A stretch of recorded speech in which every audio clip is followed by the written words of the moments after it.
Hey guys, Playtendo Guy here, and today I'm bringing you my review of Nintendo's latest mobile game, Fire Emblem Heroes. The first ever mobile Fire Emblem game, but does it work out well, or should you stick to the older games? Let's find out. A little history lesson first. The Fire Emblem franchise was one of Nintendo's lesser known franchises for quite some time. The turn-based strategy franchise has been around since the NES days, but the franchise never came to the West till early 2000s, many thanks to Roy's and Marth's appearance in Super Smash Bros. Melee.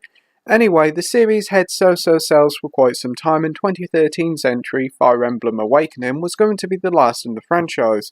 But the game sold so well, it reignited the franchise's popularity, and since then the series has gone strength to strength, leading to this mobile title.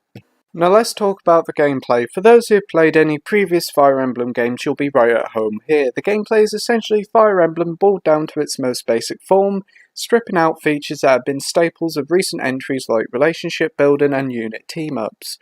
What is left here, however, is a familiar weapon triangle of combat where it's your team of heroes versus the enemy team, and to win you have to defeat all the enemies on the screen by moving your unit close to the enemy unit to attack them.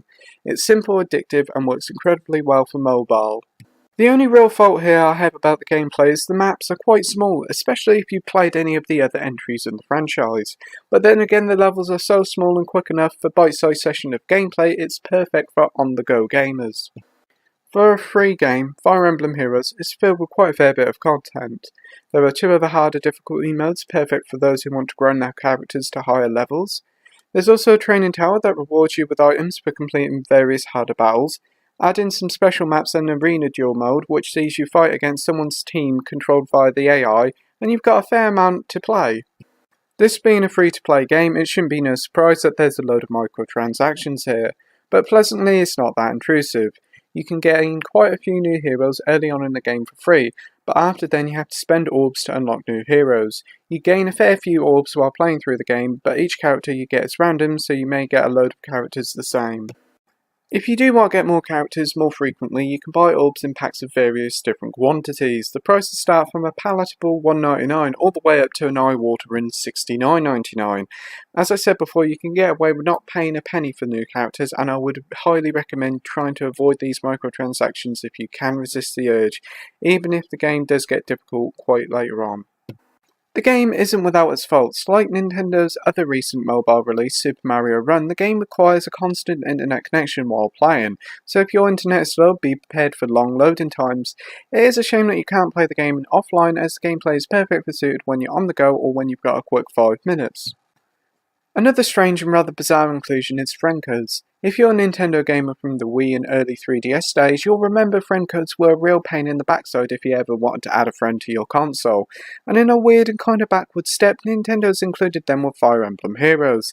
This is a very disappointing considering Nintendo's other mobile games allow you to add friends with your social media networks, so hopefully they'll add the ability in future updates.